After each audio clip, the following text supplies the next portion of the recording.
Di dalam hadis riwayat Imam Muslim, ada orang, dilihat saja dalam Kitabul Fitan, ada orang yang akan dikeluarkan dari api neraka.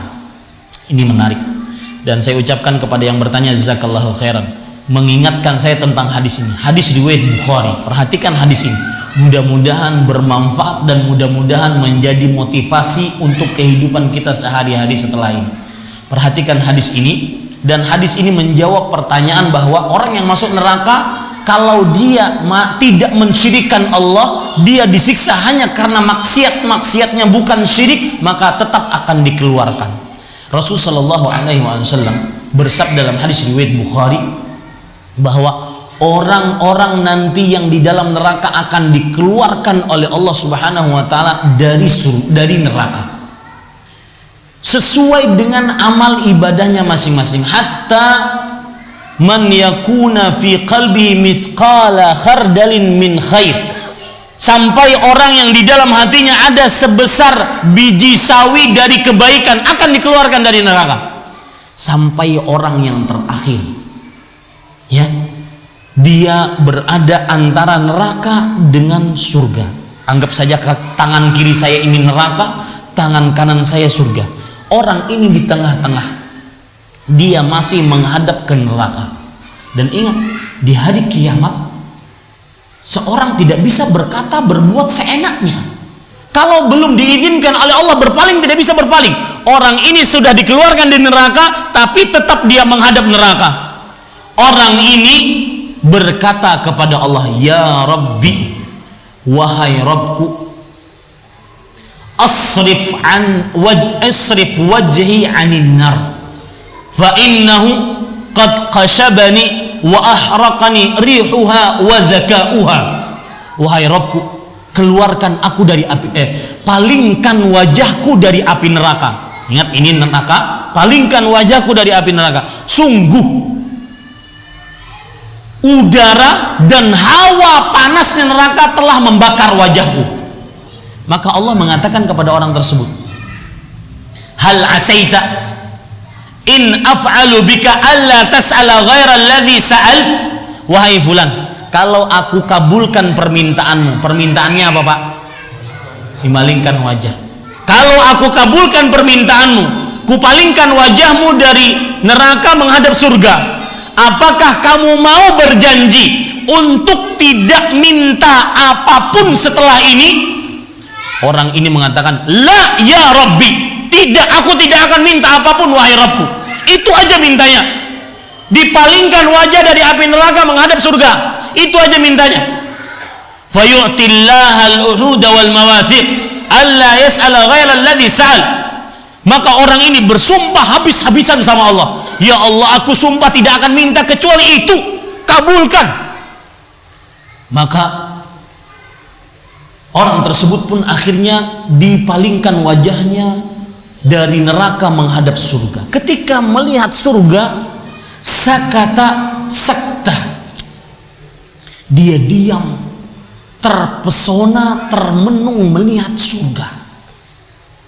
Fa idza ra'a bahzataha wa zahrataha, dia melihat mewah dan indahnya surga, dia termenung dengan termenung yang lama. Tanpa sadar dia berdoa lagi, ya Rabbi qarribni inda babil jannah. Wahai Rabbku, dekatkan aku ke pintu surga. Tadi udah janji habis-habisan, gak minta-minta lagi. Kemudian Bapak Ibu saudara-saudari yang dimuliakan oleh Allah, Allah Subhanahu wa taala mengatakan, ya fulan ma aghdarak, wahai fulan, cepat sekali engkau berkhianat. Bukankah engkau telah tadi janji habis-habisan tidak minta kecuali yang telah engkau minta? Orang ini memakai satu kunci, dan pakai ini dalam doa-doa Anda. Allah tidak tahan mendengar doa ini dari seorang hamba. Orang ini memakai satu kunci, ya Rabbi la akunu ashqa khalqik. Wahai Rabbku, jangan jadikan aku makhlukmu yang paling sengsara, kabulkan doaku. Allah tidak sanggup kalau hambanya itu menghambakan, memakhlukkan dirinya di hadapan Allah. Makanya Pak, ketika Anda berdoa, sebelum Anda minta sama Allah, rendahkan diri Anda kepada Allah, hinakan sehina-hinanya. Itu adalah kunci dikabulkannya doa oleh Allah Subhanahu wa taala. Maka Allah Subhanahu wa taala pun mendekatkan dia ke pintu surga. Fa idza balagha babaha wa ra'al jannata wa ma fiha minal nudrati was surur sakata sakta. Ketika dia didekatkan ke pintu surga, sampai depan pintu surga, belum masuk, sampai depan pintu surga, dia melihat surga dan keindahan yang ada di dalamnya, dia semakin terbengong-bengong. Maka tanpa sadar dia mengatakan, ya Rabbi adkhilnil jannah. Sebelum itu,